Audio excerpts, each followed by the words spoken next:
지금으로부터 109년 전 1905년 마장동에 있는 한성부 동부 인창방 김판서의 별장에 노춘실, 김형섭, 한중선, 박한영, 정종식, 송계철 그야말로 평범한 사람들의 모임이 시작되었습니다. 이 모임은 다른 모임과 달리 먹고 마시고 한담을 나누는 그런 모임이 아니라 당시로서는 특이하게도 기도를 하는 기도 모임이었습니다.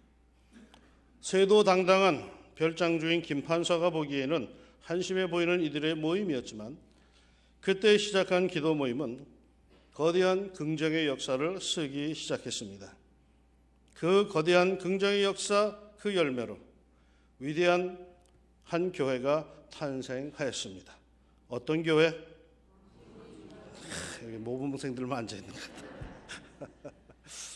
우리 왕심의 중앙교회는 이 기도 모임에서 시작하였습니다. 그래서 오늘 왕중교회는 교회 창립 109주년 기념일을 맞이하게 됐죠. 109년의 세월 동안 한결같은 사랑과 은혜로 우리와 함께 오신 우리 예수님을 찬양합니다. 베드로, 오늘 성경 본문의 주인공입니다.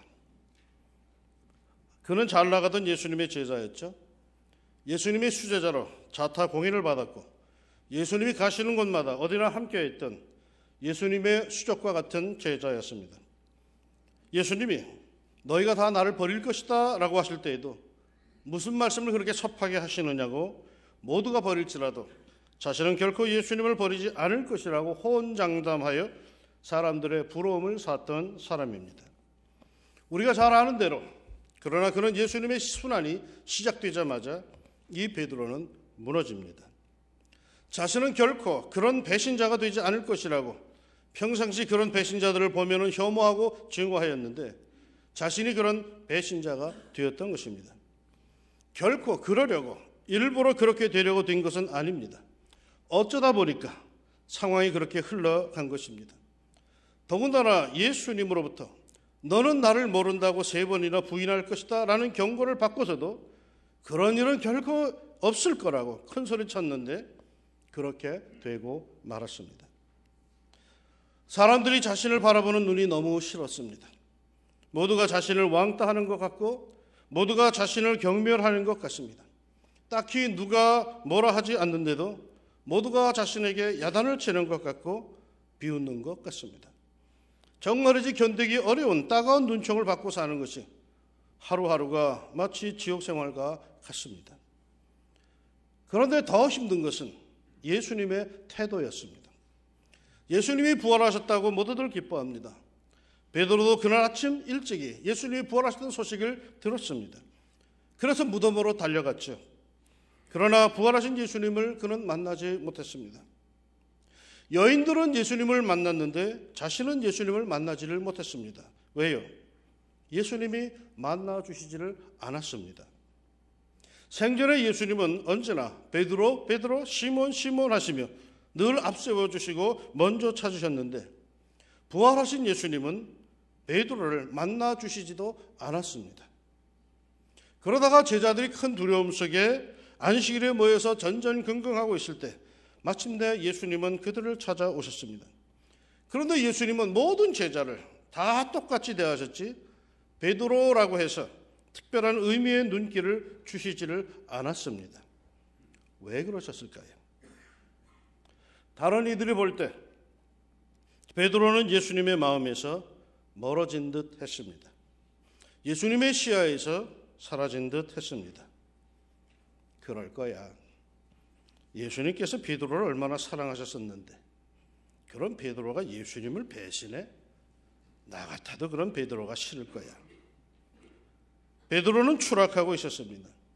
베드로는 그야말로 실각했고 인기를 잃었고 잊혀가고 있었습니다. 그날도 갈릴리 호수에서 전처럼 고기를 잡고 있을 때 예수님께서 그것까지 불쑥 찾아오셨습니다. 그래서 손수 아침밥을 차려주시고 제자들을 부르십니다. 모처럼 다정다감하게 식사를 나눴습니다. 그러더니 불쑥 드디어 예수님께서 베드로에게 눈길을 주시며 말을 건네십니다. 요한의 아들 시몬아, 내가 이 사람들보다 나를 더 사랑하느냐? 이 얼마나 기다리던 대화여 기다리던 질문이여 관심이었습니까? 즉각적으로 베드로가 대답합니다. 주님, 그러하나이다. 두말하면 잔소리 아닙니까? 한때 실수를 하기는 했지만 자신이 예수님을 사랑한다는 사실은 만고불변의 진실 아닙니까? 그런데 잠시 후 예수님은 다시 똑같은 질문을 던지십니다. 요한의 아들 시몬아, 네가 나를 사랑하느냐? 갑자기 뜨끔해진 베드로 조금 악센트를 넣어서 대답합니다. 주님, 그러하나이다. 내가 주를 사랑하는 줄 주님께서 아시나이다. 베드로의 대답, 베드로의 설명이 조금 길어졌습니다. 그런데 웬일입니까? 주님은 또 다시 물으십니다. 요한의 아들 시몬아, 네가 나를 사랑하느냐? 왜 그러실까? 이에 베드로의 대답이 조금 더 길어집니다. 주님, 모든 것을 아시오매 내가 주님을 사랑하는 줄을 주님께서 아시나이다. 첫 질문의 대답은 주님 그러하나이다로 족한데 두 번째는 주님 그러하나이다 내가 주를 사랑하는 줄 주님께서 아시나이다. 세 번째는 주님 모든 것을 아시오매 내가 주님을 사랑하는 줄을 주님께서 아시나이다. 왜 자꾸 길게 설명을 해야 할까요? 순수한 마음이라면 정말이지 다른 것이 섞여 있지 않다면 말은 간단해집니다. 그런데 우리네 말에서 수식어와 서술어가 복잡해질 때는 마음이 복잡해진다는 뜻입니다. 진실은 간단하고 명료한데 이것저것 갖다 붙여야만 증명이 되고 전달될 것 같다면 그 진실은 문제가 있습니다. 사람과 사람의 관계에서도 자신에게 많은 말을, 많은 수식어를 붙이며 말하는 사람을 조심하십시오. 나를 향한 그 사람의 마음이 단순하지 않다는 겁니다. 복잡하다는 것입니다. 어쩌면 우리는 단순한 언어에 더 신뢰가 갑니다. 그냥 조용히 보내주는 미소에 더 마음이 든든해지고 지나가며 말없이 손을 한번 꼭 잡아줄 때 그 마음의 진심이 더욱 분명하게 전해져 옵니다. 가끔 신앙심이 깊은 이들이 기도하는 것을 들을 때마다 참으로 단순 명료하다는 것을 느낍니다. 그런데 많은 경우 우리는 기도할 때 늘 수식어가 장황합니다. 악센트가 유별납니다. 어떤 이의 기도하는 것을 들어보면 수식어, 서술어가 너무 길고 장황하여 주어를 놓치고 자신도 뭘 기도하였는지를 잃어버리는 경우를 종종 봅니다. 본 기도의 내용에서 가지를 치고 또 가지를 치고 나가다가 엉뚱한 기도로 끝내는 이들을 봅니다. 상갓집에 가서 위로의 기도를 드리다가 감사라고 하는 단어에 스스로 은혜가 되어서 감사합니다, 감사합니다 하다가 죽은 것도 감사합니다로 기도를 끝내는 사람들도 왕왕 있습니다. 식사 감사 기도를 하면서 백두산에서 시작한 기도가 한라산까지 이르면서 대체 뭘 위해 기도를 시작했는지를 모르고 국가와 민족을 운운하다가 그 따뜻한 밥 다 식은 다음에야 기도를 끝내는 사람들 가끔 봅니다. 혼자 하나님께 밤새 기도할 때는 모르겠지만 그 외 대부분의 경우는 기도할 때 하나님께 진실하십시오. 진실한 기도는 장황하지 않고 단순 명료합니다. 그리고 그 진실한 한마디의 기도가 얼마나 소중하고 중요한지 모릅니다. 베드로는 예수님의 질문에 대답이 갈수록 길어집니다. 예수님의 질문은 아주 단순한데 내가 나를 사랑하느냐 아주 단순한데 베드로는 그 단순한 질문에 대답이 갈수록 복잡해집니다. 그의 마음 상태가 복잡하다는 것을 알 수가 있습니다. 더군다나 베드로가 이렇게 대답할 때 성경은 그의 심정을 이렇게 표현하고 있습니다. 세 번째 이르시되 요한의 아들 시몬아 네가 나를 사랑하느냐 하시니 주께서 세 번째 네가 나를 사랑하느냐 하심으로 베드로가 근심하여 이르되 주님 모든 것을 아시오매 내가 주님을 사랑하는 줄을 주님께서 아시나이다. 베드로가 근심하며 대답했답니다. 왜요? 예수님께서 왜 같은 질문을 세 번씩이나 이어서 하신 걸까? 치매가 오신 걸까? 그건 아닐 것 같은데 그럼 왜 3번씩이나 똑같은 질문을 내게 하시는 걸까? 그 순간 그에게 스쳐 지나가는 것이 있습니다. 뭘까요? 그의 치명적인 약점. 그가 사람들 앞에서 쩔쩔매고 있는 이유가 뭡니까? 사람들의 눈총이 무섭고 부담스러운 이유가 뭡니까? 아하, 바로 그가 예수님을 3번이나 모른다라고 부인한 사실. 치명적인 전력입니다. 자신이 예수님을 3번이나 모른다고 부인했다고 예수님도 지금 자신에게 3번이나 내가 나를 사랑하느냐 물으시는 겁니다. 그러니 베드로 그 자신이 얼마나 부끄럽고 죄송하고 무너지는 심정이겠습니까? 그 자리에 있던 다른 제자들도 다 같은 심정으로 예수님과 베드로의 대화를 지켜봤을 겁니다. 그리고는 쩔쩔매는 베드로를 봤겠죠. 예수님도 참 그러십니다.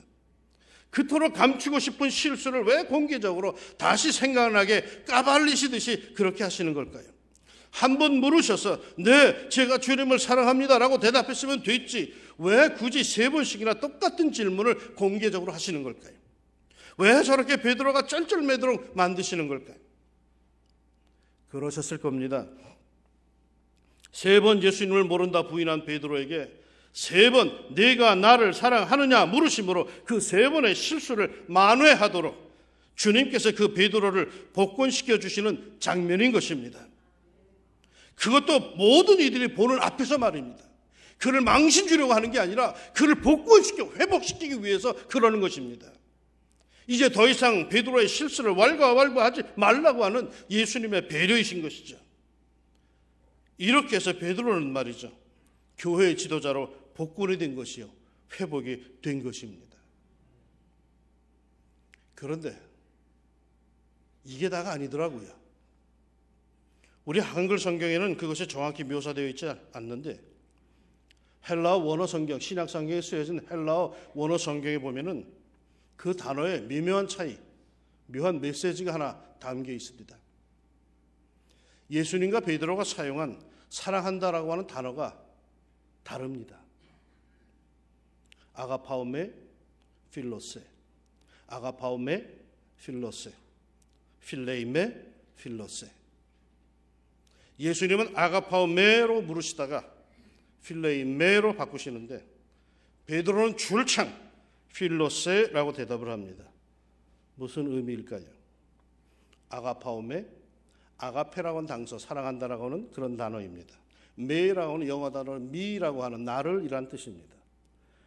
그러니까 예수님께서 아가파오메 하고 물으신 것은 우리가 잘 아는 대로 아가페, 무조건적인 사랑, 정말로 헌신적인 사랑, 내리사랑입니다. 이것저것 재지 않는 하늘의 사랑입니다. 예수님이 베드로에게 물으십니다.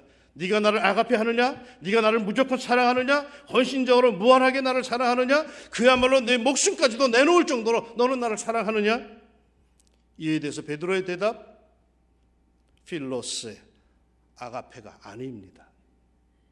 필로는 필리아에서 온 것으로서 인간적인 우정, 그러니까 다소 제한적이고 한계가 있는 인간적인 사랑입니다. 신적인 사랑이 아닙니다. 희생적인 사랑이 아닙니다. 어느 정도 계산된 사랑입니다.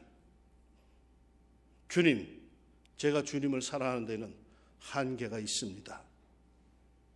전 같으면 말이죠, 무슨 소리입니까? 죽으면 죽었지 나는 주님을 배신하지 않습니다. 나는 정말 예수님을 죽도록 사랑합니다라고 혈기 부리면서 너스레를 떨고 잘난 체 했을 베드로인데 이제는 태도가 180도 변화해서 자기의 부족함을 그대로 인정하고 자기의 부족함을 그대로 드러냅니다. 그런데 저는 여기서 놀라운 주님을 봅니다. 예수님의 기대에 부응하지 못하고 못난 고백, 부족한 고백을 하는 제자를 책망하지 않으시고 실망감을 표하지 않으시고 아이고 그 정도뿐이 안 되냐 이러지도 않으시고 예수님께서 도리어 그 사랑의 단어를 스스로 바꾸십니다. 무조건적인 사랑 아가페를 요구하시던 주님께서 베드로가 사용한 제한적인 사랑으로 스스로 단어를 바꾸십니다. 아가파오메에서 필레이메로 바꾸십니다. 내 약점을 내가 안다. 그렇다면 베드로야, 너는 제한적으로라도, 너는 인간적으로라도 정말 나를 사랑하느냐? 이에 베드로는 너무 마음이 아파서 부끄러워서 근심하며 대답합니다. 모든 거 아시는 주님, 제가 큰 소리 쳤다가 넘어진 거 아시는 주님, 제가 허풍 떨다가 쓰러진 거 아시는 주님, 제 잘못 다 알고 계시지 않습니까? 부끄럽습니다. 그러나 그래도 나는 주님을 사랑합니다.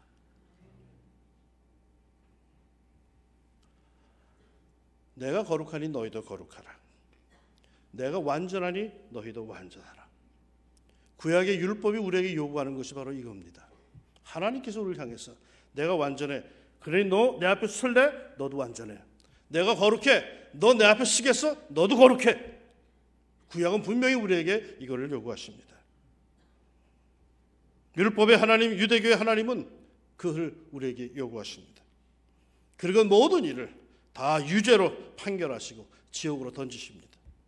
추하고 더러운 이들, 위선적이고 잘난 체하며 헛붕 떨던 사람들 모두 내게서 떠나라고 하시면서 추방하십니다.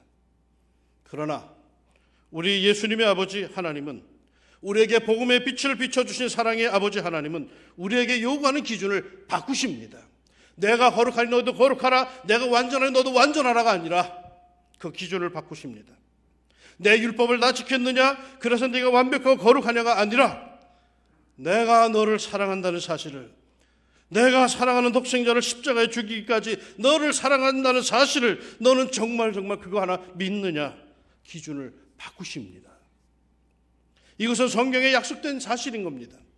하나님이 세상을 이처럼 사랑하사 독생자를 주셨으니 이는 그를 믿는 자마다 멸망하지 않고 영생을 얻게 하려 하심이라. 여기에 우리의 교회가 시작되고 나가는 거죠. 우리가 믿는 하나님은 우리에게 율법과 완전함을 요구하는 분이 아니십니다. 내가 너를 얼마나 사랑하는지를 네가 아느냐, 그걸 물어보시는 하나님이시죠. 그러기에 예수님은 그 부족한 제자, 끝내 내가 죽도록 주님을 사랑합니다, 모든 걸 다 뒤로하고 주님을 사랑합니다 고백 못하는 그 부족한 제자, 부끄러워 고개도 들지 못하는 그 제자를 위해서 기준을 낮추시면서 요구 조건을 바꾸시는 엄청난 사랑을 보여주십니다. 예수님은 이런 분이십니다. 할렐루야. 그런데 더 놀라운 사실은, 오늘 아침 우리가 보고픈 더 놀라운 사실은 이런 베드로, 기가 죽은 베드로, 자기의 잘못으로 인해 고개도 못 드는 베드로, 형편없는 베드로, 모두가 손가락질하고 왕따를 놓는 것 같아 떠나고 싶다는 그 심정의 베드로, 그를 향하여 예수님은 이런 한마디의 책망도 야단도 실망감도 표하지를 않으신다는 겁니다. 그리고는 도리어 큰 사명을 그에게 주십니다. 내 어린 양을 먹이라, 내 양을 치라, 내 양을 먹이라. 교회는 어디에서 시작됐습니까? 마태복음 16장에 기록되었듯이 베드로의 신앙 고백에서 시작되었습니다.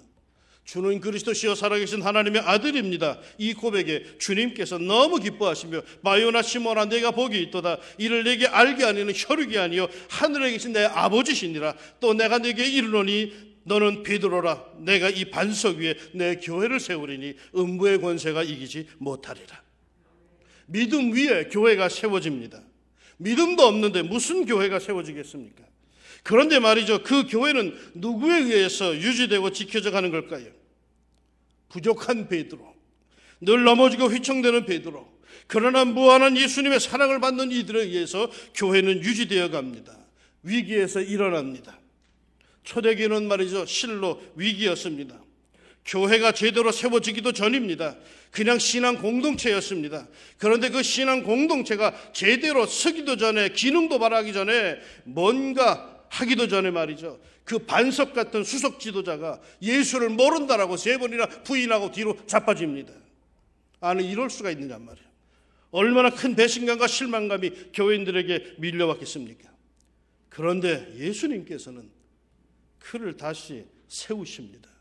그리고 그에게 내 어린 양을 먹이라, 내 양을 치라, 내 양을 먹이라 하시며 목양권을 주십니다. 교회의 목자, 지도자는 도덕적 완전함과 지식적 완벽함으로만 목양하는 거 아닙니다. 주님의 사랑으로, 그 헤아릴 수 없는 큰 사랑으로 하는 것이죠. 고개를 떨구기만 해도, 돌아서기만 해도, 눈물 몇 방울 흘리기만 해도 그야말로 스쳐 지나가듯 회개의 빛을 보이기만 해도 주님은 그를 붙드시고 그를 세우시고 새롭게 시작하게 하십니다. 무릎을 꿇지 않아서 그렇지 꿇기만 하면 주님은 그를 세우십니다. 그래서 연약한 교회는 오늘까지 이 회개하는 이 연약한 이들에 의해서 지탱해 온 것입니다. 잘난 이들이 많아서 교회가 지탱해 온 것이 아니라 이런 순박한 성도들과 그를 향한 예수님의 큰 사랑이 있었기에 오늘까지 온 것입니다. 우리 교회는 완벽한 교회가 아닙니다. 완벽한 이들이 모이는 것도 아닙니다. 우리 교회는 부족함을 알면서도 예수님을 사랑한다고 찾아드는 이들로 세워지는 교회야. 네가 무조건 나를 사랑하느냐 물으시는데도 끝내 주님 사랑을 하는데요, 저는 그런 사랑은 참아 못해요.